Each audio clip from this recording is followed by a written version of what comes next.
ایک طرف ہم کہتے ہیں اسلام ہے، وہاں پر ہم اللہ پر ایمان لاتے ہیں، پیغمبر پر ایمان لاتے ہیں، اور پیغمبر پر ایمان کا مطلب یہ ہوتا ہے کہ اب اللہ کا فرستادہ، اللہ کا منتخب یہ شخص ہے، یہ اللہ سے رابطہ کر کے جو ہدایت ہے مجھ تک پہنچائے گا۔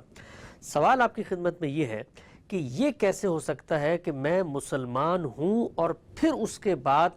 اس منہج کو اپنا کر حقیقت کی تلاش یا حقیقت کا مراجعہ یا حقیقت کو براہ راست مشاہدہ، اس منہج کو بھی اپنا لوں؟ یہ تو دونوں ایک طرح سے سیلف کنٹرڈکٹری، یعنی دو رستے جا رہے ہیں، ایک پیدل جانے کا رستہ ہے، ایک ریل گاڑی کا رستہ ہے، لیکن میں ریل گاڑی پہ چڑھ گیا ہوں اور اس کے اوپر میں پیدل چلنا شروع ہو گیا ہوں۔ تو یہ مجھے بتائیے گا کہ پہلے تو چلے لوگوں نے حقیقت کو تلاش کا ذریعہ بنایا، مسٹک ریلیجن تھے، یہ مسلمان ہونے کے بعد یہ کیسے ہو سکتا ہے کہ پھر ہم حقیقت کو باقاعدہ مشاہدے کے لیے پھر سرگرداں ہو جائیں؟ یہ آپ کیسے کہتے ہیں مسلمان ہونے کے بعد؟ مسلمان تو سیدنا آدم کے زمانے ہی میں لوگ ہو گئے تھے، یعنی یہ جو کچھ بھی پیدا ہوا ہے یہ انہی انسانوں میں ہوا ہے جو مسلمان تھے۔ اچھا، اللہ تعالیٰ نے ہمیں بتایا ہے کہ میرا دین ہمیشہ سے اسلام رہا ہے، ان الدین عند اللہ الاسلام۔ سیدنا آدم کو جو دین دیا گیا تھا وہ بھی اسلام تھا۔ قرآن مجید نے اس کو جگہ جگہ بیان کیا ہے، شرع لکم من الدین ما وصی بہ نوح والذی اوحینا الیک، یعنی ہم نے نوح کو جو دین دیا اور ہم نے دوسرے پیغمبروں کو دیا، اسی کی وحی ہم نے آپ پر کی ہے۔ تمام پیغمبروں کا دین ایک ہی رہا ہے، تو اس لیے ان کے سب کے ماننے والے مسلمان ہی رہے ہیں۔ تو جس نے بھی اس کو اپنایا ہے مسلمان ہوتے ہوئے اپنایا ہے، اپنے اپنے زمانے کے لحاظ سے، تو اس لیے ان میں کوئی استبعاد نہیں ہے۔ اچھا آپ دیکھیے تھوڑی دیر کے لیے، کیا مسلمان سائنس کو اختیار نہیں کرتے؟ سائنس کے ماہر نہیں ہوتے؟ سائنسی اکتشافات سے فائدہ نہیں اٹھاتے؟ اسے اپنے لیے مفید نہیں سمجھتے؟ کیا میں آپ سب کے سب سرجری میں، میڈیسن میں جو ترقی ہوئی ہے اس سے فائدہ نہیں اٹھا رہے؟ کر رہے ہیں نا، مروب بھی ہوتے ہیں، مروب بھی ہوتے ہیں، اور اس کے نتیجے میں جو دنیا بنی ہے اس دنیا کو استعمال کر رہے ہیں شب و روز۔ اس میں کوئی منافعات محسوس ہوتی؟ یعنی ہم یہ سمجھتے ہیں کہ وہ مذہب ہے جو ہمیں اللہ کے دین نے کے طور پر دیا گیا ہے، اور یہ وہ دنیا کے اندر علم ہے جس سے ہم دنیا میں فائدہ اٹھاتے ہیں۔ یہاں البتہ یہ آپ کے سوال کی وجہ جو چیز بن رہی ہے وہ یہ ہے کہ اسی طرح کی ایک دنیا بن رہی ہے۔ ایگزیکٹلی، ایک اور یعنی سائنس کی دنیا مادی دنیا ہے، وہ ہمارے گرد و پیش کی دنیا ہے، اس کو مذہب نے پہلے ہی انسانوں کے لیے چھوڑ دیا ہوا ہے۔ جی، یعنی اللہ کے پیغمبر نے، آخری پیغمبر کی تعلیمات ہمارے پاس ہیں، اس سے پہلے کے پیغمبروں نے بھی یہ بات واضح کر دی تھی کہ انتم عالم بامور دنیاکم، یہ جو تمہاری دنیا ہے، اس دنیا میں تم نے تحقیق کرنی ہے، تم نے اس میں مختلف علوم ایجاد کرنے ہیں، تم نے اس میں زراعت اور صنعت اور اس طرح کی چیزوں کو وجود بخشنا ہے، یہ تمہاری دنیا ہے، اور اس کا علم تمہیں بہت دیا گیا ہے، اس کے لیے تمہیں پیغمبروں کی طرف رجوع کرنے کی ضرورت نہیں ہے، یہ خود رسول اللہ نے فرما دیا تھا۔ تو اس وجہ سے یہ دنیا تو پیغمبروں نے خود چھوڑ دی تھی تاکہ وہ اس دنیا میں انسان کو جو کچھ وہ کرنا چاہتا ہے کرتے ہوئے دیکھیں، اور اپنی دنیا انہوں نے یہ بتائی تھی کہ اللہ تعالیٰ اس کائنات میں تمہاری حیثیت متعین کر کے، تمہارے ماخذ سے تمہیں مطلع کر کے، تمہارا انجام تمہیں بتا کے یہ چاہتا ہے کہ تم اس دنیا کے لیے کامیابی حاصل کرو جو بعد میں آنے والی ہے۔ یعنی انہوں نے ساری دعوت کو اس طرح متعلق کر دیا تھا۔ اب یہاں صورتحال یہ ہے کہ جو پیغمبروں کی ہدایت ہے یا پیغمبروں کو جو ملتا ہے، یہاں پر روحانیت وہی چیز اپنے طور پر حاصل کرنا چاہتی ہے، اور جب وہ اپنے طور پر حاصل کرنا چاہتی ہے تو اس کے نتیجے میں پھر یہ متوازی دین بن جاتا ہے، یعنی یہ محض ایک سائنسی فکر نہیں رہتا، متوازی دین بن جاتا ہے۔ تو یہ سوال اس لحاظ سے ریلیونٹ ہے کہ یہ کیسے قبول کر لیا جاتا ہے۔ اس کو بڑے اچھے طریقے سے وہ بیان کرتے ہیں۔ وہ یہ کہتے ہیں کہ دیکھیے بات یہ ہے کہ یہ جو تجربہ ہے یا یہ جو مشاہدہ ہے یا اس طرح چیزوں کا ظہور ہے، یہ تو بالکل واضح ہے کہ یہ ہر آدمی کو نہیں ہوتا، یعنی ایسا نہیں ہے کہ سارے لوگوں کو ہو جائے، جیسے سارے لوگ شاعر نہیں ہوتے، سارے لوگ سائنسدان نہیں ہوتے، تو اس میں آپ دوسروں پر انحصار کر رہے ہوتے ہیں، تو اس تجربے کو بھی بہت سے لوگوں پر گزرنا ہے، لیکن اس کا جو نتیجہ نکلنا ہے وہ نتیجہ چند خواص کے لیے نکلتا ہے۔ یعنی وہ کتنے لوگ ہیں جن کو مشاہدہ حق ہوا ہے، کتنے غزالی ہیں، کتنے شاہ ولی اللہ ہیں۔ پھر جو کرامتیں بیان کی جاتی ہیں وہ بھی تو ان اولیاء ہی کی ہے نا جن کا تذکرہ 500-700 صفحے کی کتاب میں سما جائے گا۔ اچھا ہم اپنے زمانے میں تلاش کرتے ہیں تو کروڑوں میں کوئی دو بھی نہیں ملتے، ایسی صورتحال ہے نا۔ تو اگر یہ صورتحال ہے تو پھر وہ کہتے ہیں کہ عوام کی رہنمائی کون کرے گا؟ عوام کی رہنمائی اس راستے پر تو کی نہیں جا سکتی کیونکہ اس کی وہ صلاحیت نہیں رکھتے، تو ان کی رہنمائی پیغمبر کر رہے ہیں۔ تو اس لیے ان دونوں چیزوں میں منافات نہیں ہے، وہ اپنے دائرے میں اپنا کام کر رہے ہیں، ہم اپنے دائرے میں اپنا کام کر رہے ہیں۔ تو اس کو بیان کیا نا شاہ ولی اللہ نے کہ عوام کو ضرورت ہے اس امر کی کہ ان کو بھی مظالم سے نجات دلائی جائے، ان کو بھی کسی نظم میں رکھا جائے، ان کے اندر بھی ایک ڈسپلن پیدا کیا جائے، ان کے بھی نفس کی تطہیر کی جائے۔ اس کے لیے وہی طریقے موضوع ہیں جو پیغمبروں نے بتائے ہیں، عوام کے لیے وہی طریقے موضوع ہیں، لیکن وہ تمکین تام جو خواص کو حاصل ہوتی ہے اس کے لیے کیا راستہ اختیار کیا جائے۔ تو اس طرح سے انہوں نے ہدایت کو دو حصوں میں تقسیم کر دیا ہے۔ خواص کے لیے ہدایت کے آخری مراحل تک پہنچنے کا یہ طریقہ ہے، اس لیے وہ یہ کہتے ہیں کہ یہاں پر جو آدمی آخری منزل پر پہنچ جاتا ہے وہ اصلاً پیغمبر کا محتاج نہیں رہتا، بالکل نہیں، لفظوں میں بیان کرتے ہیں اس بات کو، اور میں نے یہ جتنی چیزیں میں بیان کر رہا ہوں اس کے حوالے اپنی کتاب میں دے دیے ہیں، وہ کوئی دیکھنا چاہے دیکھ لے۔ وہ یہ کہتے ہیں کہ اس کے بعد وہ محتاج نہیں رہتا، بلکہ اسے ملائے اعلیٰ سے یہ حکم دیا جاتا ہے کہ وہ اپنے زمانے کے پیغمبر کی پیروی کرتا رہے، یعنی رابطہ تو براہ راست ہو گیا ہے، لیکن وہاں سے اسے کہا جاتا ہے کہ دنیا کا نظم چونکہ پیغمبروں کے ذریعے سے چلایا جا رہا ہے، دنیا میں ہدایت کا نظم،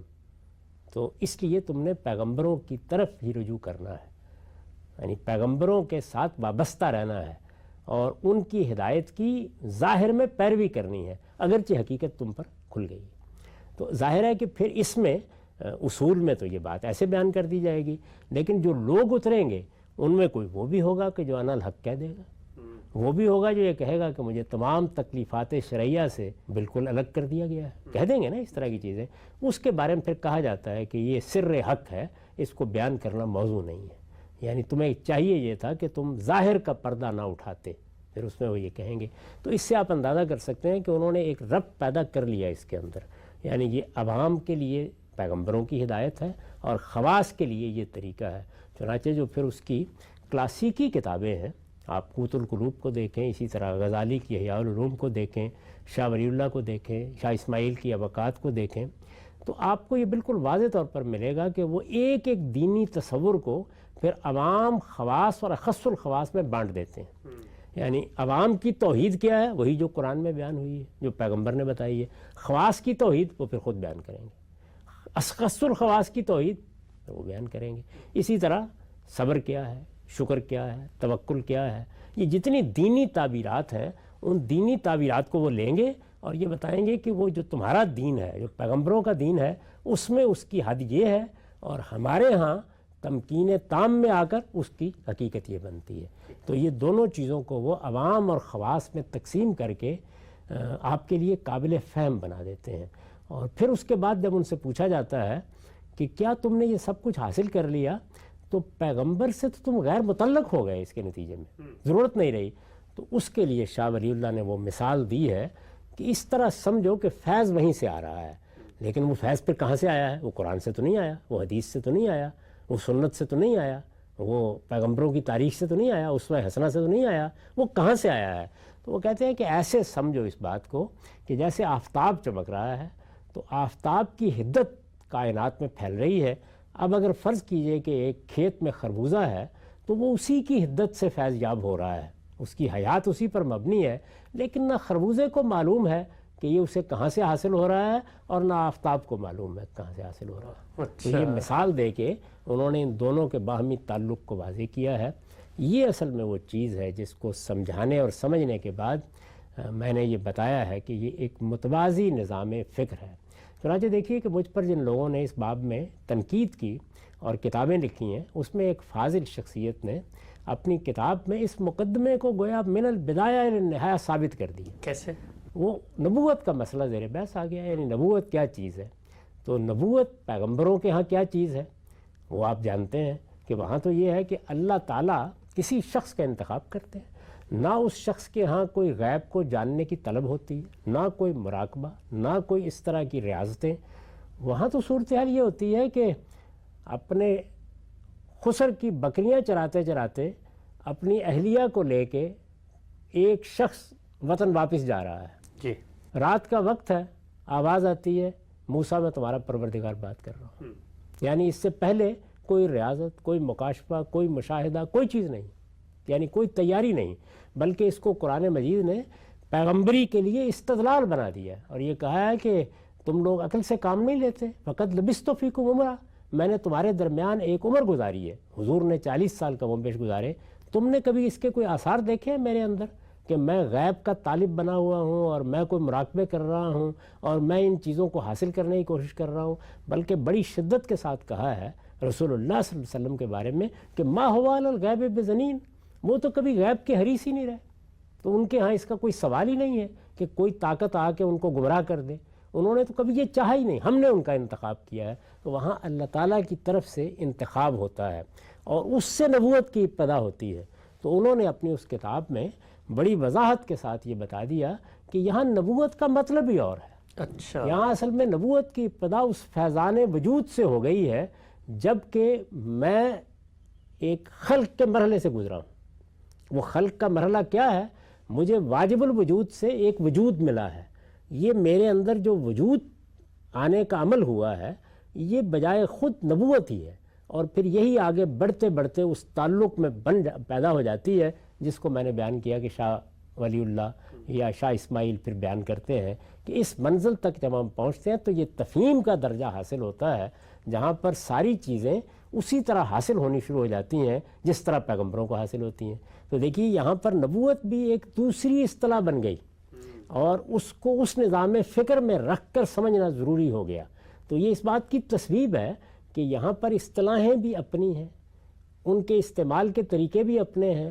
ان کا مطلب بھی اپنا ہے، اور اس طرح ایک متوازی نظام کو گویا مذہب کے ساتھ بلینڈ کرنے کی صحیح کی گئی ہے بنیادی طور پر۔ اس طرح کے معاملات اور بھی لوگ کرتے رہتے ہیں، یعنی آپ یہ دیکھتے ہیں کہ یہ سوال پیدا ہوا جب دنیا نے جمہوریت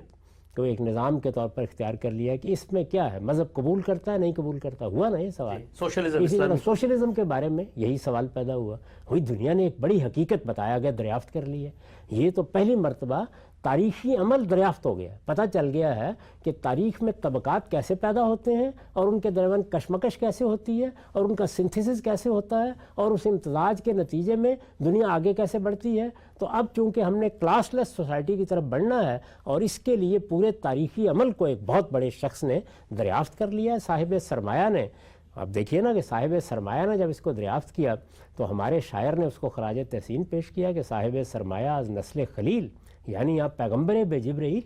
کارل مارکس کو کہا۔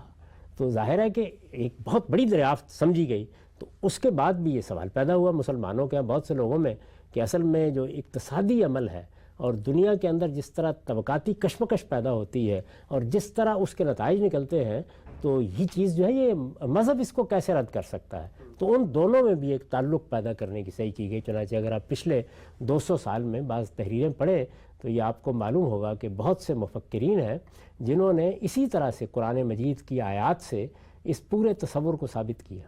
ثابت کرنا چاہا، ثابت کیا یا نہیں کیا وہ تو ایک الگ بحث ہے، لیکن اس کو ثابت کرنا چاہا۔ تو یہ فطری طلب ہے، اس طرح پیدا ہوتی ہے۔ چنانچہ جن لوگوں نے مشاہدے کو اپنی بنیاد بنایا اور خواص کے لیے اسی طریقے کو اصل قرار دیا اور اس طریقے کے بارے میں ان کو اطمینان ہو گیا کہ یہ ایک حقیقی طریقہ ہے، انہوں نے پھر اس کو مذہب سے اختلاط کے ساتھ بیان کرنے کے لیے یہ تعبیر اختیار کی کہ وہ عوام کی ہدایت کا ذریعہ بنتا ہے اور یہ خواص کی ہدایت کا ذریعہ بنتا ہے۔ لیکن اب خواص پیغمبر سے بھی قصب فیض کرتے ہیں، اس کا طریقہ کیا ہے؟ وہ طریقہ وہ نہیں ہے جو تم لوگ اختیار کرتے ہو کہ یہ قرآن میں لکھا ہوا ہے یا حدیث میں لکھا ہوا ہے، وہ ہے جو خربوزے کے آفتاب سے حدت کشید کرنے کا طریقہ ہے، اور وہ طریقہ ہم نے ایجاد کر لیا ہے۔